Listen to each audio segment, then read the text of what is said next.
The United States is racing to rebuild its own supply chains for critical minerals, from antimony to rare earths, and reduce dependence on China. Now, Australia's Locksley Resources has landed potential backing of up to $191 million from the US Export-Import Bank to develop its Mojave Project in California. The move follows the new US-Australia Critical Minerals Framework and positions Locksley as a key player in Washington's push for secure homegrown metals. Well, joining us is Kerrie Matthews, CEO of Locksley Resources. Kerrie, thanks very much indeed for joining us. No problem. Happy to be here.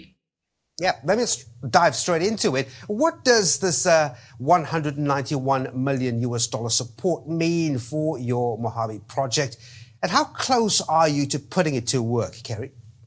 For Locksley Resources, our EXIM letter of intent is a validation of our strategy. It is a active involvement and support for our mine to metal strategy. We have recently developed a 100% American-made ingot, which validated our strategy from using Mojave ore and processing 100% on US soil using US infrastructure and developing a physical representation of our strategic pillars at Locksley. And the EXIM letter of intent really offers that first step. We see it as a first step to securing government funding to continue to further government initiatives around onshore capability for antimony supply.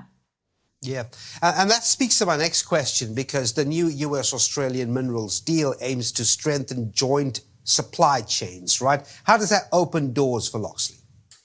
Well, Locksley is a dual listed, so we're an ASX listed company. We're also listed on the OTCQB.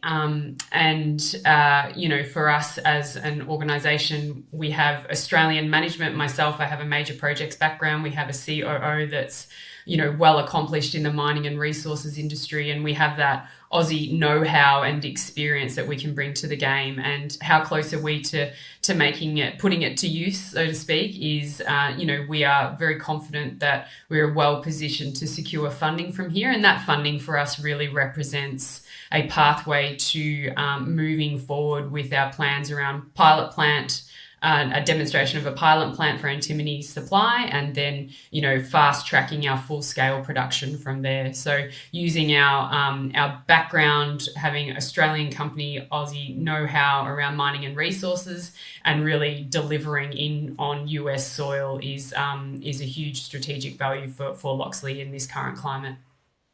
Yeah, indeed, because that's a significant milestone for the US market, isn't it? Yeah, certainly. In terms of being able to deliver into that US market with a processing and refining, a downstream capability of processing and refining, which is part of our mines to metal strategy, that is a huge opener for the US market and for, security of supply chain and for security of supply of antimony in particular. Now, you did mention this earlier, the EXIM backing is still a letter of interest, right? What's the next to turn this into full financing?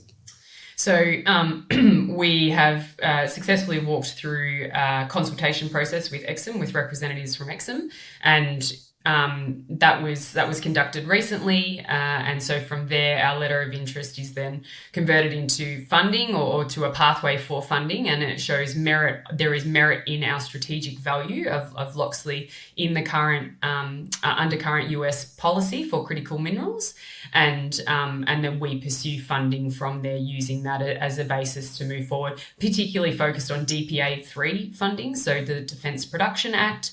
And obviously utilising the EXIM letter of intent to align with that DPA funding. We've engaged a US consultant in the form of GreenMet that has been really influential in supporting us on the ground in the US to ensure that we are aiming and connecting with the right individuals and with the right areas of government to ensure that we are responding to the ask in the timeframe that is required and in the manner that is required. So we believe that we're well placed with this EXIM letter of intent to then pursue funding, and we believe that we're not far away from that.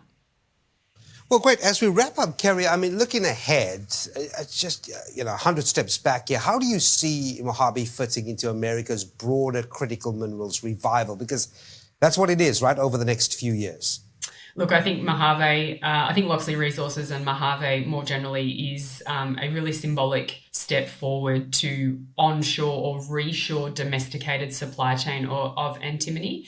The point of difference for Locksley is that we have an upstream strategy, but we also have a really well-planned downstream strategy. And I think it's well understood that the bottleneck for onshore domestic supply of critical minerals is processing and refining. And so we have a clear downstream strategy. We have a first mover bias to action, and we have a non-traditional approach to deliver not only a pilot plant in the near term, but then work to accelerate a full-scale production plant shortly thereafter.